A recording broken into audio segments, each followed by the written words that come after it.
કૃષ્ણને શું કામ ન માગ્યા તે? દુર્યોધને કહ્યું છે કે હું કૃષ્ણને જ માંગવાનો હતો, પણ એની પ્રતિજ્ઞા હતી કે હું યુદ્ધ ભૂમિની અંદર રણ મેદાનમાં હું હથિયાર નહીં ઉપાડું. અને જ્યાં આટલા શબ્દ ભીષ્મએ સાંભળ્યા ત્યાં તો પોતાના સિંહાસન ઉપરથી ઊભા થઈ ગયા. હાથની અંદર જલ લઈને પ્રતિજ્ઞા કરી કે દ્વારકાધીશને ખબર નથી કે હસ્તિનાપુરની અંદર હજી ભીષ્મની હાજરી છે. અને જો એ દ્વારકાવાળાએ પ્રતિજ્ઞા કરી હોય ને તો આજે હું ભીષ્મ પણ પ્રતિજ્ઞા કરું છું કે યુદ્ધ મેદાનની અંદર એક વખત હરિ હાથ જો શસ્ત્ર ન ગહાવું તો લાજો ગંગા જનની શાંતનું સૂત ન કહાવું, કે હું ગંગા પુત્ર ભીષ્મ મટી જાઉં, યુદ્ધ મેદાનમાં કૃષ્ણના હાથમાં હથિયાર લેવડાવી દઉં. પ્રતિજ્ઞા કરી લીધી. ત્યાં તો દ્વારકાધીશ સિંહાસન ઉપરથી ઊભા થઈ ગયા કે આ ભક્તની પ્રતિજ્ઞાને સત્ય કરવા મારે મારી પ્રતિજ્ઞા તોડવી પડશે. યુદ્ધની તમામ તૈયારીઓ થઈ. કૌરવ અને પાંડવો સામસામે આવીને કુરુક્ષેત્રના મેદાનમાં ઊભા રહી ગયા. અને ત્યારે ભગવાન કૃષ્ણ છે આજે અર્જુનના સારથી બન્યા છે. અર્જુને કહ્યું કૃષ્ણને કે પ્રભુ આપણો રથ છે, સેનાની વચ્ચે લઈ લો, મારે જોવું છે કે આપણે કોની સાથે યુદ્ધ કરવાનું છે. અને ભગવાને રથ વચ્ચે લીધો. અને એ અર્જુને જ્યાં સામે પક્ષે નજર કરીને ત્યાં તો પોતાનું જ કુટુંબ, પરિવાર, દાદા, ગુરુ, પોતાના જ બધા ભાઈઓ હતા. અને આ બધાને જોઈ અને અર્જુન ભાંગી ગયો, રથ ઉપર નીચે બેસી ગયો અને કહ્યું કે હે કૃષ્ણ, આ યુદ્ધ હું નહીં કરી શકું, આ યુદ્ધ મારે નથી કરવું. કેમ? આ બધા મારો જ પરિવાર છે. આના ખોળાની અંદર મોટો થયો છું, મારા દાદા છે, આમાં કોઈ મારા કુલ ગુરુ છે, આમાં મારા ભાઈઓ છે. અને આ ભાઈઓને જ મારી અને આ હસ્તિનાપુરની ગાદી ભોગવીને હું ક્યાં છૂટું? આ સુખ મારે ન જોઈએ. અર્જુન ભાંગી ગયો, નીચે બેસી ગયો.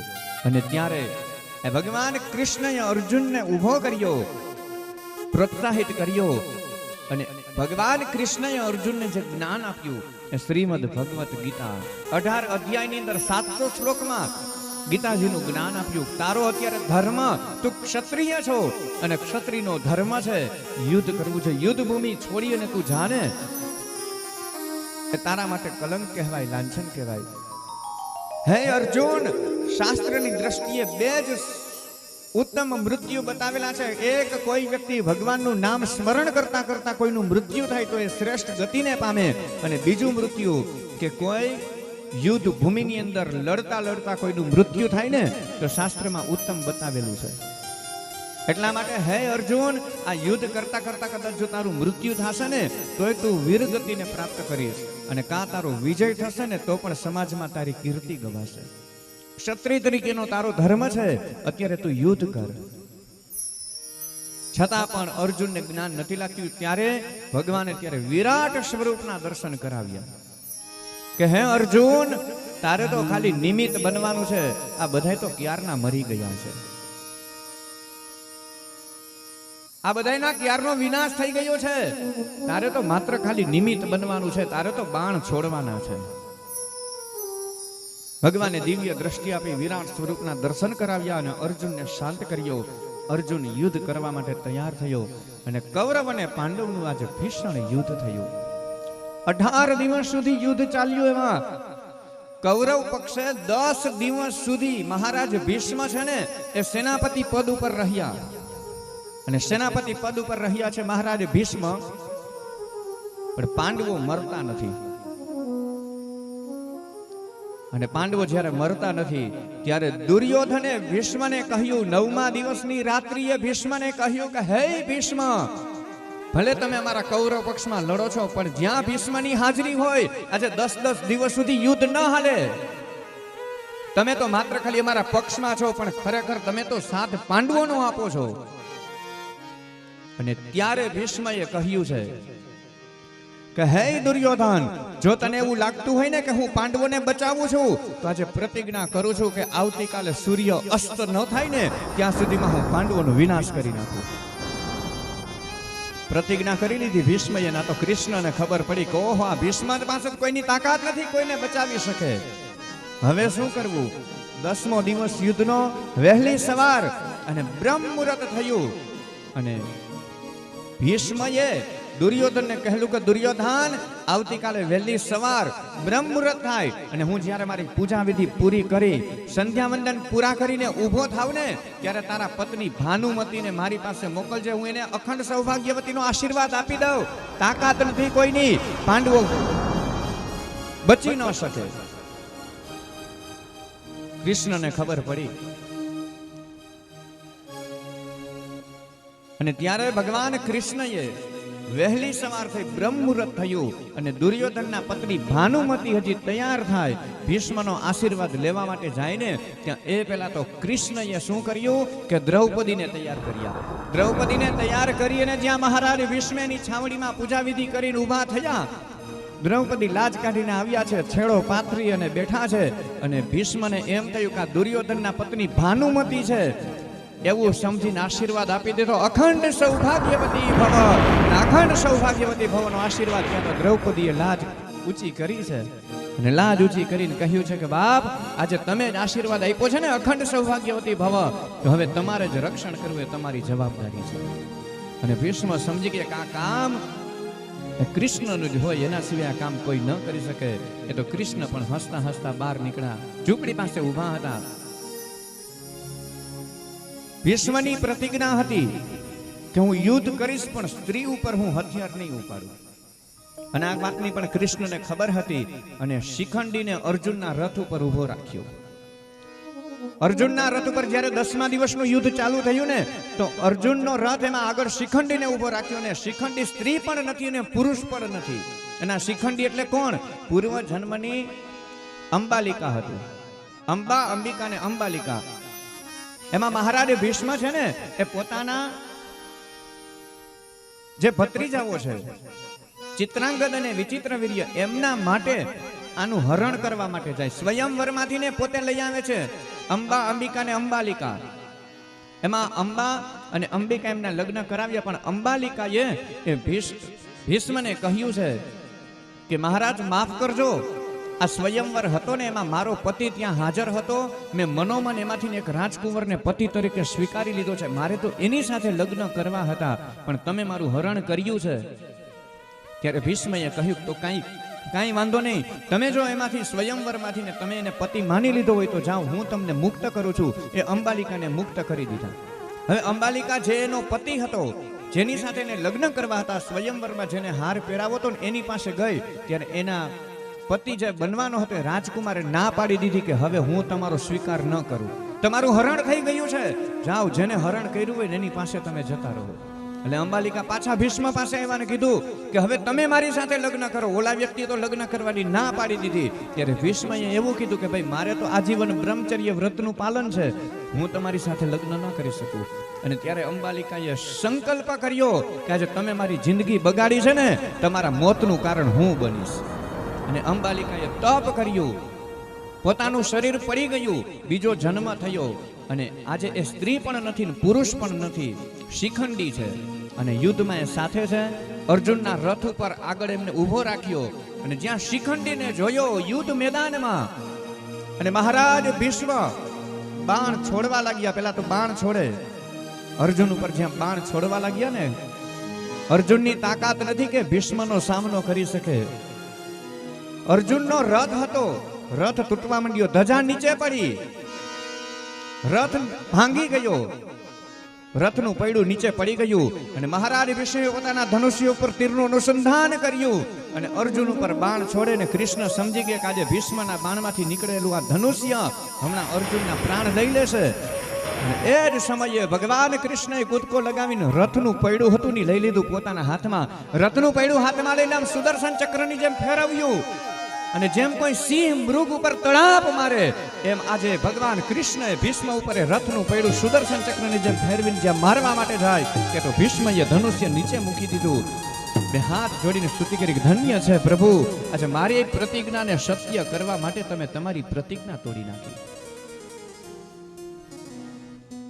ભીષ્મની પ્રતિજ્ઞાને સત્ય કરી, ભગવાને પોતાની પ્રતિજ્ઞા તોડી. અને અર્જુનના રથ ઉપર હવે શિખંડીને આગળ ઊભો રાખ્યો. અને જ્યાં શિખંડીને જોયો ત્યારે ભીષ્મએ ધનુષ્ય નીચે મૂક્યું. દુર્યોધને કહ્યું કે તાત શ્રી, હે મહારાજ ભીષ્મ તમે અર્જુન ઉપર બાણ ચડાવો. અને ત્યારે ભીષ્મએ કહ્યું હું અર્જુન ઉપર બાણ ન ચલાવી શકું, કારણ કે એના રથમાં આગળ એ શિખંડી ઊભી છે. અને ત્યારે એ જ સમયે કૃષ્ણએ અર્જુનને કહ્યું કે અર્જુન, આ પહેલો ને છેલ્લો અવસર છે, હવે આવો અવસર નહીં મળે, હવે આવો ચાન્સ નહીં મળે. અત્યારે તારી પાસે સમય છે, બાણ છોડવા માંડ. બાકી તાકાત નથી કે ભીષ્મને તું જીતી શકે. અને પોતાના ધનુષ્ય ગાંડીવ ધનુષ્યને હાથમાં લઈને અર્જુને તીરનું અનુસંધાન કરી અને ભીષ્મ ઉપર આજે બાણ છોડે છે. અને ભીષ્મની શરીરમાં છાતીમાં આર પાર એ બાણ નીકળવા લાગ્યા. અર્જુનના બાણથી મહારાજ ભીષ્મનું શરીર આખું વિંધાઈ ગયું. રણભૂમિમાં મહારાજ ભીષ્મ નીચે પડ્યા. બાણ શૈયા ઉપર રહ્યા. 6 મહિના સુધી બાણ શૈયા ઉપર રહ્યા.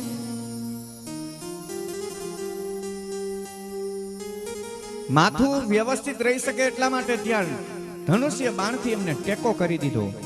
ત્યાં કોઈ ઓશિકા તકિયા, રૂના કોઈ તકિયા નહીં, ધનુષ્યના તીરથી એનો ટેકો કર્યો.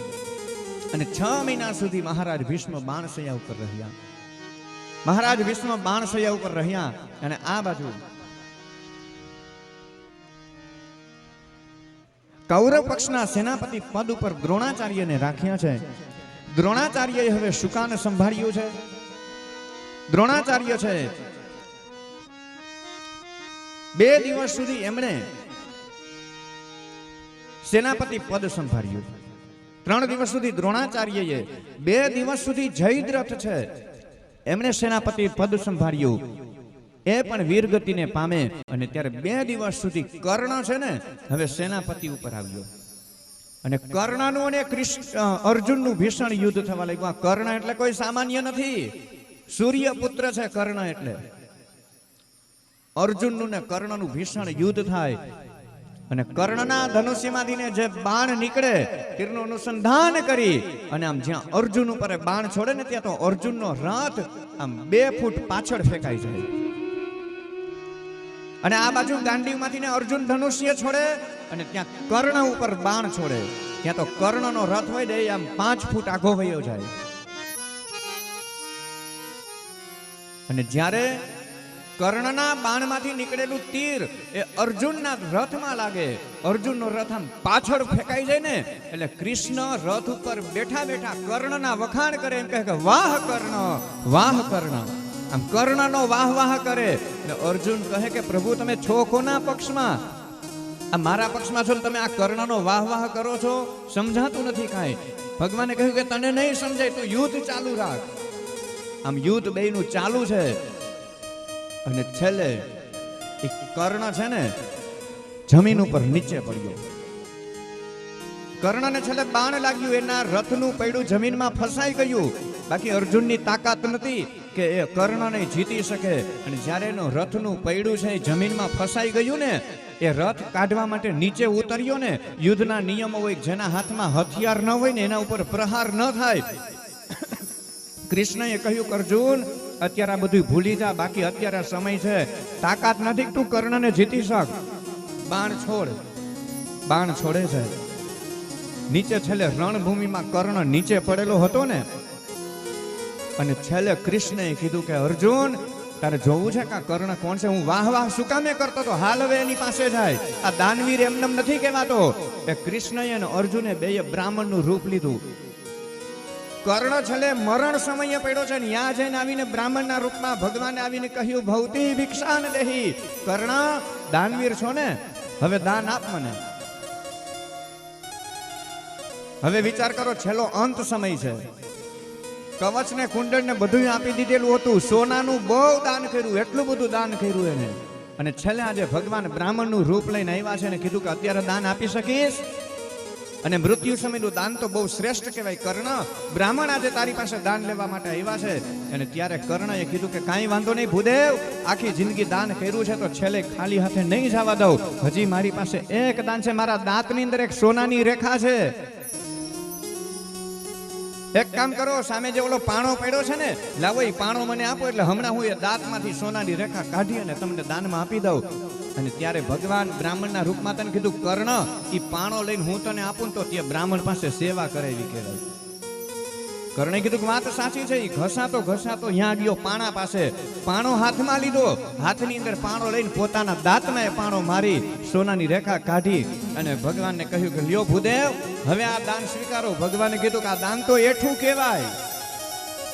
ને એ જ સમયે ધનુષ્ય પર તીર લગાવી ત્યાં જમીનમાં મારી બાણ ગંગા પ્રગટ કરીને ગંગાજીમાં સોનાને ધોઈ નાખ્યું.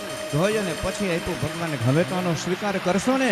અને આ દ્રશ્ય જ્યારે જોયું ને અર્જુને, ત્યારે થયું કે વાત સાચી છે કે આવું બધું હું નથી કરી શકું એમ.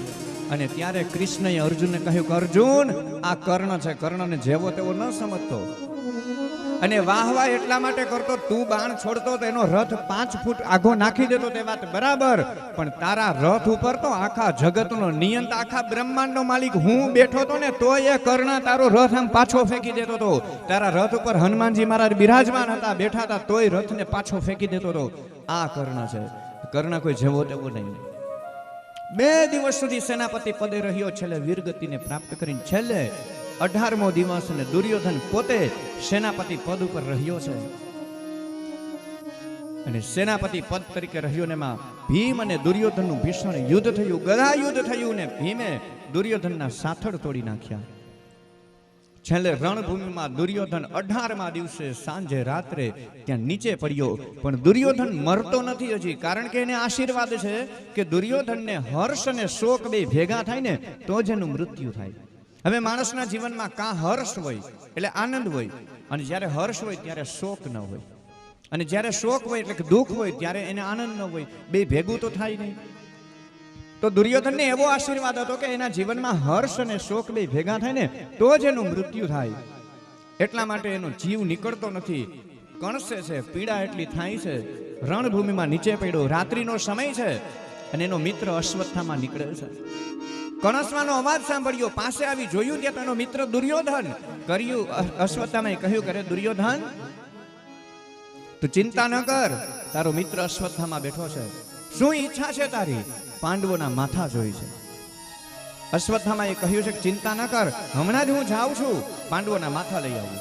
અશ્વત્થામા રાત્રિના સમયે ગયો, પાંડવોની છાવણી હતી એમાં પ્રવેશ કર્યો. રાત્રિનો સમય, અને થયું એવું કે પાંડવોની છાવણી હતી ને એમાં તે દિવસે ભગવાને પાંડવોને લઈને દૂર જતા રહ્યા, અને પાંડવોની છાવણી હતી એમાં પાંડવોના બાળકો આવીને ત્યાં સૂઈ ગયા. રાત્રિના સમયે અંધારું હતું, અને અશ્વત્થામાને એમ કે પાંડવો સૂતા છે. પાંડવો સમજીને એના માથા કાપી નાખ્યા. પાંચેયના માથા લઈ અને અશ્વત્થામા લોહી નીતરતા એમાં 5 માથાને લઈ કપડામાં વીંટી અને અશ્વત્થામા આવે છે. રણભૂમિમાં જ્યાં દુર્યોધન સૂતો તો કહ્યું કે દુર્યોધન, કામ થઈ ગયું, પાંડવોના માથા લઈ આવ્યો. અને જ્યાં પાંડવોના માથા કપાઈ ગયા એવું સાંભળ્યું, દુર્યોધનને હર્ષ થયો, આનંદ થયો, અને કહ્યું છે કે આમાંથી હું તને કોનું માથું આપું? દુર્યોધને કહ્યું કે એમાંથી મને ભીમનું માથું આપ. અંધારામાં એક મોટું માથું હતું ને લઈ અને દુર્યોધનની છાતી ઉપર મૂક્યું. વિચાર કરો, છેલ્લે મરવાની અણી ઉપર દુર્યોધન પડ્યો છે, પણ હજી બદલો લેવાનો ભાવ જાતો નથી. હજી ભીમ હારે બદલો લેવો છે. બાપ ભગવાન મને તમને અવસર જીવનમાં બધાયને મળે બદલો લેવાનો, પણ આપણી કથા સાંભળ્યા પછી આપણું જીવન એવું થવું જોઈએ કે ભગવાન જ્યારે આપણે કોઈ સાથે બદલો લેવાનો અવસર આપે ને ત્યારે ભગવાનને પ્રાર્થના કરવી કે અમારે કોઈ હારે બદલા નથી લેવા, અમારે પોતાએ બદલાઈ જવું છે. એ આપણે જ્યારે બદલાઈ જાય ને તે સમજવાનું કે આપણી કથા સફળ છે. બદલો લેવાથી કાંઈ નથી થવાનું. આ દુર્યોધનનો સ્વભાવ છે, બદલો લેવો છે. એ મોટું માથું જ્યાં દબાવ્યું, ભીમનું માથું સમજીને જ્યાં દબાવે ને ત્યાં તો માથું સાવ પોચું હતું, કોમળ હતું, અને દુર્યોધન સમજી ગયો કે આ ભીમનું માથું નથી. કહ્યું કે અશ્વત્થામા, આ ભીમનું માથું નથી. ભીમ એક હાથીને માથું મારે ને તો હાથી 100 યોજન સુધી દૂર વયો જાય, આવી ભીમની તાકાત છે. આ ભીમનું માથું નથી, આ તો એના બાળકોના માથા છે. જ્યાં માથા સામે જોયું ત્યાં તો પાંડવોના માથા નતા, એના બાળકોના માથા હતા. અને ત્યારે દુર્યોધનને પણ દુઃખ થયું. અશ્વત્થામાને કહ્યું કે અશ્વત્થામા, ધિક્કાર છે તને, આ પાંડવોના બાળકો એ ગમે એમ તો અમારા બાળકો કહેવાય. આજે અમે બધા તો હવે મૃત્યુ પામ્યા, અમારી પાછળ અમારા બાળકોએ પિંડદાન કરત ને તોય અમને મોક્ષ મળી જાત. ધિક્કાર છે તને, અમારી પાછળ કોઈ પિંડદાન કરવા વાળા તર્પણ વિધિ કરવા વાળા કોઈથી રહેવા ન દીધા. આમ પેલા એને હર્ષ થયો અને પછી શોક થયો, દુઃખ થયું, અને હર્ષ અને શોક જ્યાં ભેગા થયા ને ત્યાં દુર્યોધને આ દુનિયામાંથી વિદાય લીધી.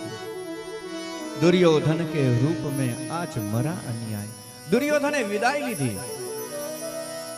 વહેલી સવાર થઈ અને દ્રૌપદી આજે છાવણીની અંદર પોતાના બાળકોને જ્યાં જગાડવા માટે જાય અને જ્યાં બાળકોને જગાડ્યા જોવે ત્યાં તો 5 બાળકોને મરેલા જોયા છે. અને જ્યાં પોતાના 5 સંતાનોને મરેલા જોયા, ચીસ પાડી છે. દ્રૌપદીએ હૈયા ફાટ રુદન કરવા લાગી.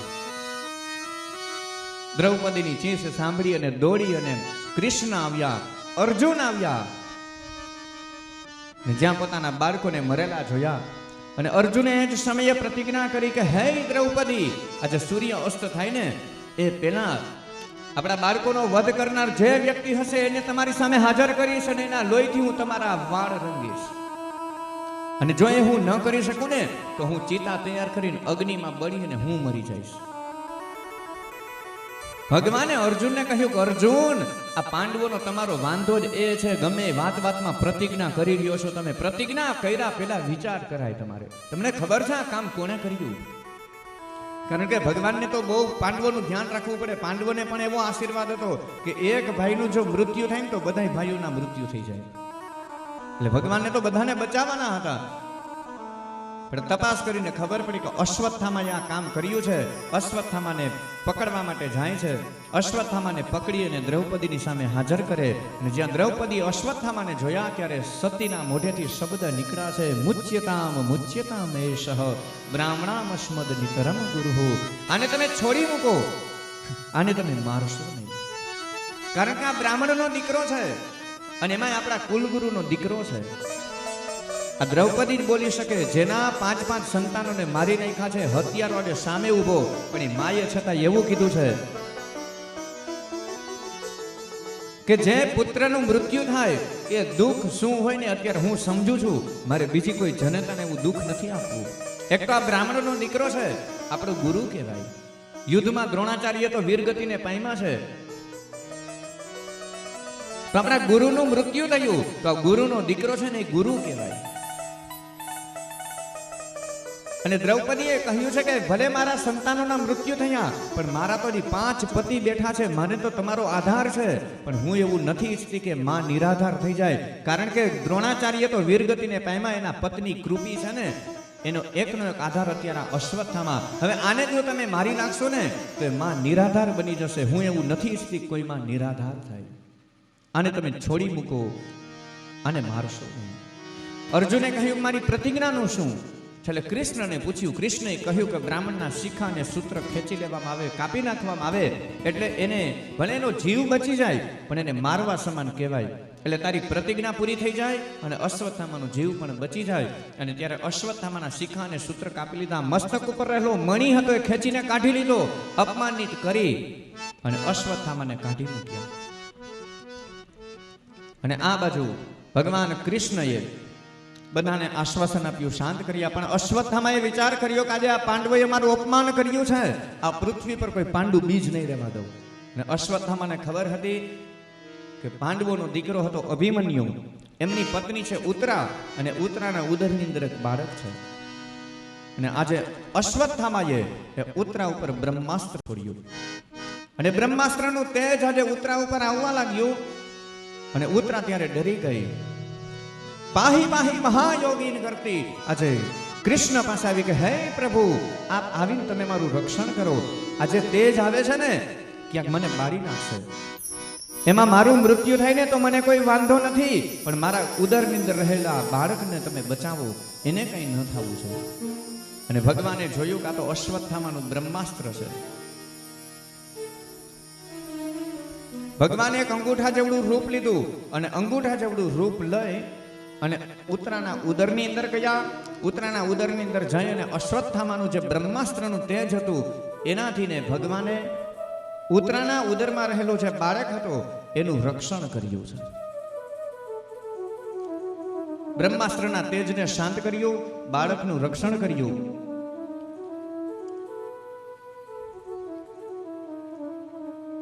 ભગવાન ઘણા સમય સુધી ત્યાં પછી હસ્તિનાપુર રોકાયા છે. કૌરવોનો વિનાશ થયો અને હસ્તિનાપુરની ગાદી પછી યુધિષ્ઠિરને સોંપી.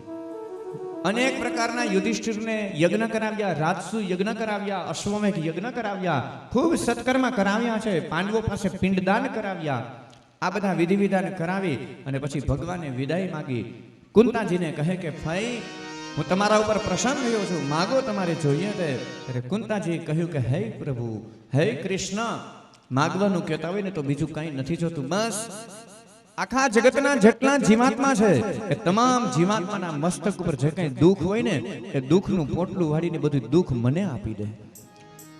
ભગવાને કહ્યું કે હે ભાઈ, આખી જિંદગી તમે દુઃખમાં કાઢીને છેલ્લે આવું શું કામે માગો છો? ત્યારે કુંતાએ કહ્યું કે હે કૃષ્ણ, જ્યારે જ્યારે અમારા જીવનમાં દુઃખ હોય છે ને ત્યારે તું અમારી સાથે રહે છે, પણ જ્યાં સુખ આવે છે ને ત્યાં અમારાથી દૂર જતો રહે છે. અને એટલા માટે સુખ પર પથ્થર પડો એ કૃષ્ણ મુખ સે જાય, બલિહારી મહાદુખ કી પલ પલ કૃષ્ણ ભજાય. હે કૃષ્ણ, એ સુખ મારે ન જોઈએ કે કૃષ્ણ અમારાથી દૂર જતો રહે. એના કરતા તો દુઃખ સારું છે કે તું અમારી સાથે રહે. કુંતાજીને આશ્વાસન આપ્યું છે. ભગવાન વિદાય લેતા હતા પણ બધાએ આગ્રહ કર્યો. ભગવાને વિચાર કર્યો કે આમ પણ મારું એક કામ બાકી છે તો હજી રોકાઈ જાવ. અને ભગવાન થોડો સમય રોકાયા અને છેલ્લે ઉત્તરાયણનો સૂર્ય થયો અને કુરુક્ષેત્રના મેદાનમાં ભગવાન કૃષ્ણના ભક્ત ભીષ્મ રાહ જોવે છે. અને ત્યારે ભગવાન કૃષ્ણ તમામ પાંડવોને સાથે લઈને કુરુક્ષેત્રના મેદાનમાં ગયા અને મહારાજ ભીષ્મને મળ્યા છે. મહારાજ ભીષ્મએ ત્યારે યુધિષ્ઠિરને જ્ઞાનનો ઉપદેશ આપ્યો. રાજધર્મ, સ્ત્રી ધર્મ, નીતિશાસ્ત્રની બધી વાતો કરી, અનેક ઉપદેશ આપ્યો, જ્ઞાન આપ્યું છે. અને છેલ્લે મહારાજ ભીષ્મએ ભગવાનની સ્તુતિ કરી. ઇતિમતિ રૂપ કલ્પિતા કૃષ્ણ ભગવત શાશ્વત પુંગ વિભૂમિ. હે પ્રભુ, મારી જે આ બુદ્ધિરૂપી દીકરી છે ને એ હું તમને પરણાવું છું. બસ મારી કોઈ ઈચ્છા નહીં, મારી કોઈ તમન્ના નહીં. હે પ્રભુ, બસ એટલી જ ઈચ્છા. મારો આ પ્રાણ નીકળે ને મારા શરીરમાંથી ત્યારે તમે મારી સામે રહેજો. બસ મારી એટલી જ ઈચ્છા છે, એટલી જ તમન્ના છે. અને હે પ્રભુ, એક મારાથી ભૂલ થઈ. તમારી સામે મેં એક પ્રતિજ્ઞા કરી હતી, અજ્ઞાનતાની અંદર મારાથી પ્રતિજ્ઞા થઈ ગઈ. અને ધન્ય છે પ્રભુ તમને કે મારી પ્રતિજ્ઞાને સત્ય કરવા તમે તમારી પ્રતિજ્ઞા તોડી નાખી. મારાથી ભૂલ થઈ, તમે મને માફ કરજો. પણ એક વાત કહું કે મારી પ્રતિજ્ઞાને સત્ય કરવા માટે રણ મેદાનમાં તમારું જે દિવ્ય સ્વરૂપ શોભતું હતું ને, એટલા સુંદર લાગતા હતા. રથનું પૈડું તમે હાથમાં લીધું. યુદ્ધ ભૂમિની જે ધૂળ હતી તમારા કપાળમાં ચોટી ગઈ. પરસેવો વળેલો હતો અને એમાં તમારા કપાળમાં ધૂળ ચોટેલી હતી. તમારા વાકડિયા કેસ તમારા કપાળમાં ચોટેલા હતા. અને એક હાથમાં જે રથનું પૈડું સુદર્શન ચક્રની જેમ લઈ અને તમે જેમ મને મારવા માટે દોડ્યા હતા, તમારું જે દિવ્ય સ્વરૂપ હતું, તમે મને એવા સ્વરૂપના દર્શન કરાવો. બસ પ્રભુ, મારી કોઈ ઈચ્છા નહીં, કોઈ તમન્ના નહીં. અંતે જીવને જેમ તુલસીનું પાન, ગંગા મળી જાય ને મોક્ષ મળે, પ્રભુ તમે આવીને મને દર્શન આપો. इतना तो करना स्वामी, जब प्राण तन से निकले गोविंद नाम लेकर, गोविंद नाम लेकर, गोविंद नाम लेकर, जब प्राण तन से निकले इतना तो करना स्वामी.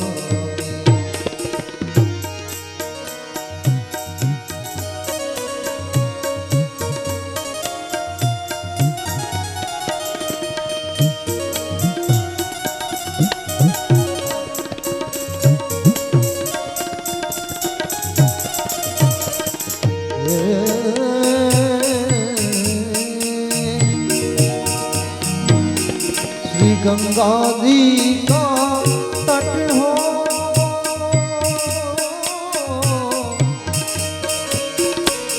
या यमुना जी का वंशी बट हो, मेरा कावरा निकट जब प्राण तन तन से से निकले निकले गोविंद नाम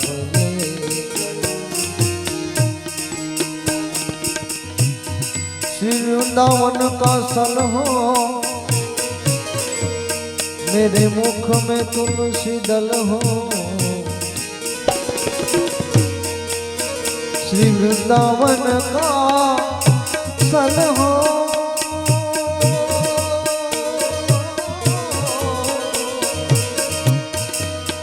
मेरे मुख में तुलसी दल हो विष्णु चरण का जल हो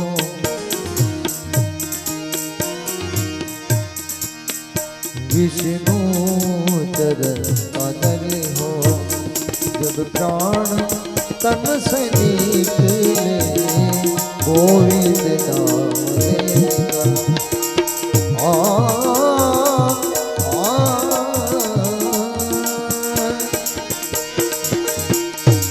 है उस वक्त जल दिया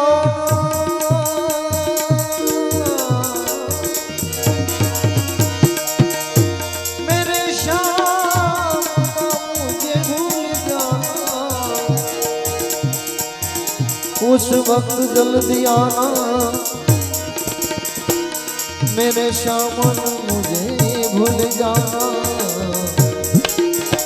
राधे को साथ गाना राधे को साथ गाना जब प्राण तन से निकले इतना तो कर यह विद्यानंद की अर्जी है प्रभु जी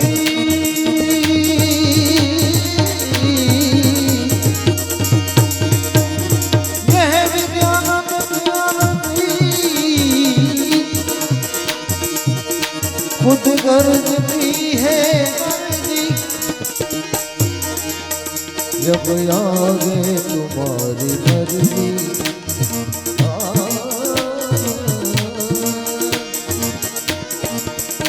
जब आगे तुम्हारी मर्जी जब प्राण तन से निकले गोविंद नाम लेकर गोविंद नाम लेकर जब प्राण तन से निकले इतना तो करना इतना तो करना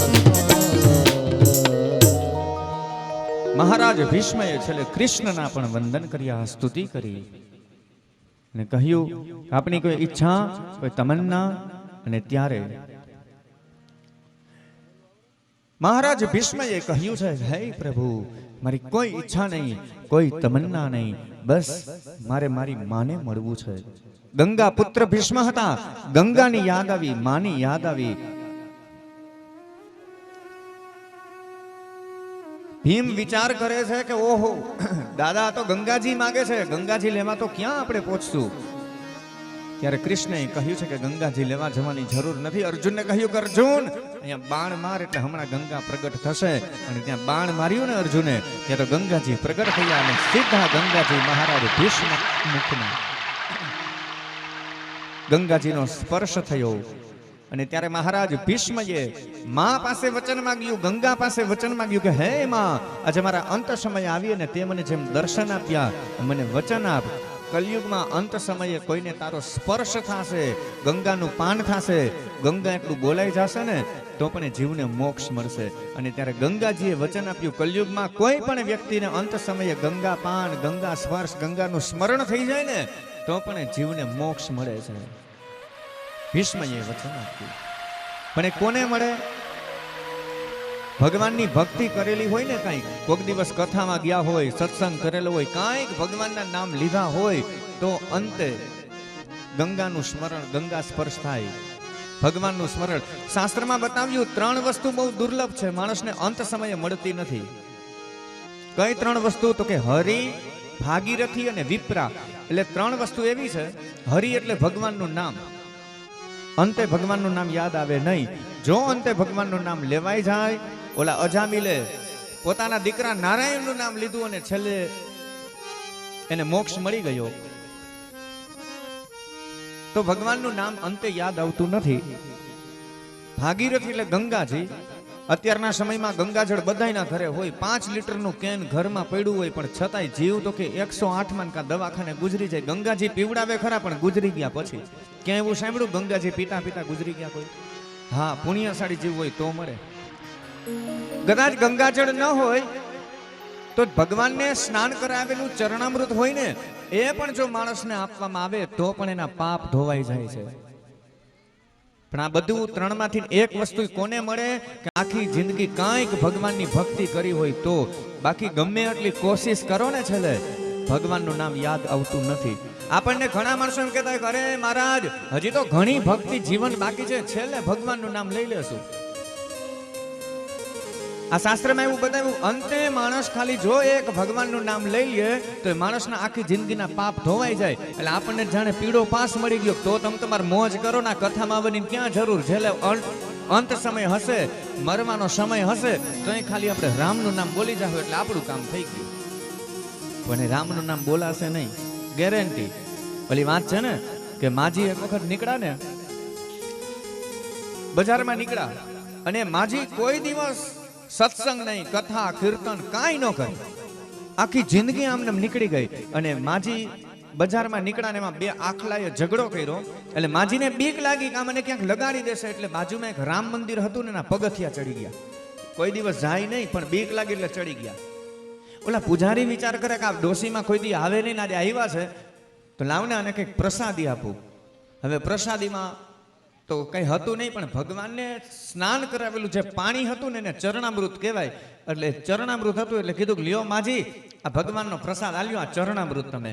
એટલે ડોશીમાં કે દીકરા હવે ચરણામૃત તો મારાથી ચવાય નહીં, પણ હાકરની ગાંગડી હોય તો દે, ચૈગરા કરું. આ ચરણામૃત કોને કહેવાય ખબર નહીં. આવા માજી ઘરે આવ્યા, પણ બીમાર પડી ગયા, બોલો ફાર પડી ગયો ને, અને બીમાર એવા પડ્યા કે કોઈથી ઊભા ન થાય. ઘણી દવા કરી, કોઈથી સાજા ન થયા. દીકરા બધા સંસ્કારી વિચાર કરે કે આપણા માજીએ કોઈ દી ભગવાનનું નામ નથી લીધું, અને હવે નથી લાગતું કે આપણા માજી ઊભા થાય. પણ આપણે ગમે એમ કરીને એક કામ કરીએ, આપણે માજીને ભગવાનનું નામ બોલાવી દઈએ, અને આ ભગવાનનું નામ બોલી લઈએ ને તો ગમે એમ કરીને એના પાપ ધોવાઈ જાય. એક દીકરો હોશિયાર હતો, બુદ્ધિશાળી, તો કીધું બાજુમાં કુંભાર ભગત છે ને, ત્યાંથી જાવ ઓલું રામ પાત્ર લઈ આવ. એટલે એમાંય રામનું નામ આવે ને, એટલે ડોશીમાં રામનું નામ બોલે ને તો એનું કાંઈક કલ્યાણ થાય, એના પાપ ધોવાઈ જાય. એટલે રામ પાત્ર લઈ આવીને ડોશીમાની સામે રાખ્યું ને કીધું કે બા આ જરાક જોવો તો આને શું કહેવાય. એટલે ડોશીમાં કહે કે દીકરા આ તો શકોરું છે. રામ પાત્ર ન બોલ્યા, શકોરું બોલ્યા. બાજુમાં ભગત હતા, રામસાગર વગાડે. રામસાગર હતું ને તો કીધું, માજીની સામે રાખીને કીધું કે બા આને શું કહેવાય? આ ખબર છે, આ ભગત વગાડે છે, આપણી બાજુમાં રહે છે ને ભગત વગાડતા હોય, એને શું કહેવાય? એટલે કે દીકરા તો તંબુરો છે. રામસાગરે બોલ્યા નહીં તોય કઈક એનું કલ્યાણ થાત. આખો ખાટલો રામ મંદિરની સામે લઈ ગયા. રામ મંદિરની સામે રાખીને કીધું કે બા આ જરાક જોવો તો આપણે ક્યાં આવ્યા છીએ. એટલે ડોશીમાં આંખો ખોલીને કે દીકરા તમને ચોરે લઈ આવ્યા. આ અટાણે ગામના ચોરે હું લઈ આવ્યા અહીંયા? રામ મંદિરે ન બોલ્યા, ગામનો ચોરો બોલ્યા. પણ એક દીકરો હોશિયાર ને કીધું હવે આ બધી મહેનત મૂકી દો. આપણા બેન ચંપાબેન છે ને, એના ઘરવાળાનું નામ જ રામભાઈ છે, આપણા માજીના જમાઈ થાય. એટલે હવે એને બોલાવો, આપણા બનેવીને બોલાવી. બધા ભાઈઓ એના બનેવીને બોલાવી. ભાઈ ચંપાબેનના વરને માજીની સામે ઊભા રાખ્યા. કીધું કે આપણે આ બાની દીકરી છે ચંપા છે ને, એના વર એ રામભાઈને ઊભા રાખવાની. ખાટલાની સામે ઊભા રાખીને કીધું કે બા આંખ ખોલો જરાક, આ જોવો તો આ કોણ આવ્યું તમારી સામે, કોણ ઊભું? એટલે હરવેકની આંખો ગણી કે આ ચંપીનો વરાય શું કરે? ડોહીમાં આમનમ ગુજરી ગયા. એ ન બોલી શકે. હરિ, ભાગીરથી ને વિપ્રા, ત્રણ વસ્તુ બહુ દુર્લભ છે બાપ. આ તો ભીષ્મ જેવા કોક હોય ને તો એને તો ભગવાન સાક્ષાત, ભગવાનનું જલ નહીં, સાક્ષાત ભગવાનના દર્શન થયા. મૃત્યુ નહીં, 6 મહિના સુધી ઊભું રાખી દીધું એ ભીષ્મ છે. અને છેલ્લે ગંગાજીનો પણ સ્પર્શ થયો, અંતે એને મુક્તિ મળી ગઈ. ભગવાન આવે છે દ્વારકા, અને આ બાજુ સમય વ્યતીત થયો અને સમય જતા ભગવાને ઉત્તરાના ઉદરમાં જે બાળક હતો એનું રક્ષણ કરેલું હતું અશ્વત્થામાના બ્રહ્માસ્ત્રથી, અને એ બાળકનો જન્મ થયો. અને એ બાળકનો જ્યારે જન્મ થયો તો તરત જ જન્મતાની સાથે ને ચારેય બાજુ દ્રષ્ટિ કરી કે માતાના ઉદરમાં જે ભગવાને મારું રક્ષણ કરેલું હતું એ ભગવાન ક્યાં છે એને જોવા માટે આમ ચારેય બાજુ નજર કરી તો ચારેય દિશાને સંસ્કૃતમાં પરી કહેવામાં આવે, અને આંખ ખોલીને તરત જ જોયું એટલે એને ઈક્ષિત કહેવામાં આવે. અને એ જ સમયે બાળકનું નામ રહ્યું પરીક્ષિત. બધાએ જય જયકાર કર્યો. બોલીએ પરીક્ષિત મહારાજની જય. બોલીએ પરીક્ષિત મહારાજ કી જય. તો બોલો, જય તો બોલો, એમાં પાપ નથી. તો પરીક્ષિત રાજાનો જન્મ થયો છે. બ્રાહ્મણોને બોલાવ્યા છે, ભવિષ્ય કથન કર્યું છે. યુધિષ્ઠિરને કહ્યું કે આ મહાન પરાક્રમી થશે, ખૂબ આગળ વધશે, દિગ્વિજય કરશે, ભગવદ ભક્ત બનશે, સાધુ સંતો બ્રાહ્મણોની સેવા કરશે. ખૂબ સારું સારું ભવિષ્ય કથન કર્યું ને છેલ્લે બ્રાહ્મણોએ કહ્યું છે કે બધાય સારા ગુણ છે, અનેક મહાન પરાક્રમી ચક્ર વર્તી જેવા રાજાઓ થયા એના કરતા વિશેષ આ પરીક્ષિત બનશે. પણ એક ગુણ એવો એની અંદર છે કે એક બ્રાહ્મણનો શ્રાપ લાગશે. યુધિષ્ઠિર ઉભા થઈ ગયા, બ્રાહ્મણોને કહ્યું કે અમે તો ગૌ બ્રાહ્મણ પ્રતિપાળ કહેવાય, બ્રાહ્મણનો શ્રાપ લાગે ને તો અમારી 71 પેઢી નરકમાં જાય. પણ ત્યારે બ્રાહ્મણોએ કહ્યું કે બ્રાહ્મણનો શ્રાપ તો લાગશે પણ હકીકતે એનો શ્રાપ નહીં હોય, પણ એના માટે આશીર્વાદ બની જશે. એને કોઈ યોગી મળશે, પરમહંસ સાથે મુલાકાત થશે અને છેલ્લે એને મોક્ષ મળશે. આમ બ્રાહ્મણો ભવિષ્ય કથન કરીને ગયા છે. યુધિષ્ઠિર મહારાજ હસ્તિનાપુરનું રાજ્ય કરવા લાગ્યા. સમય વ્યતીત થાય અને પરીક્ષિત મહારાજે રાજ્યમાં રહે. તો પરીક્ષિત રાજાના જન્મની કથા સુધી ત્યાં કથા આપણે રાખીએ. આવતીકાલે બીજી કથાને આપણે પછી આગળ વધારશું. આજના દિવસની કથાનું જે કંઈ પુણ્યફળ આપણને પ્રાપ્ત થયું એ ભાગવતજીના ચરણમાં અર્પણ કરી અને અત્યારની કથાને આપણે વિરામ આપશું. શ્રી રાધે ગોવિંદ ભજ મન શ્રી રાધે. શ્રી રાધે ગોવિંદ ભજ મન શ્રી રાધે. રાધે શ્રી રાધે ગોવિંદ ભજ મન શ્રી રાધે. શ્રી રાધે ગોવિંદ ભજ મન શ્રી રાધે. શ્રી રાધે જય જય રાધે. શ્રી રાધે જય જય રાધે. હે રાધે શ્રી રાધે જય જય રાધે. શ્રી રાધે જય જય રાધે. હે રાધે શ્રી રાધે ગોવિંદ ભજ મન શ્રી રાધે. હે રાધે શ્રી રાધે ગોવિંદ ભજ મન શ્રી રાધે. હે શ્રી રાધે જય જય રાધે. શ્રી રાધે જય જય રાધે. હે રાધે શ્રી રાધે જય જય રાધે. રાધે શ્રી રાધે જય જય રાધે. હે રાધે શ્રી રાધે ગોવિંદ ભજ મન શ્રી રાધે. હે રાધે શ્રી રાધે ગોવિંદ ભજ મન શ્રી રાધે.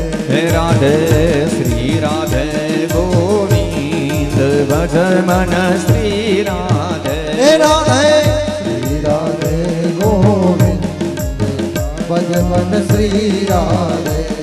હે ભજ મન શ્રી રાધે. ભજ મન શ્રી રાધે. બોલીએ બાલ કૃષ્ણ લાલ કી જય. ભાગવત ભગવાન કી જય. પિતૃ નારાયણ દેવની જય. વાછરા દાદાની જય. કુળદેવી માત કી જય. રવેચી માતની પીઠળ માતની. ઓમ નમઃ પાર્વતી વતયે. હર હર મહાદેવ.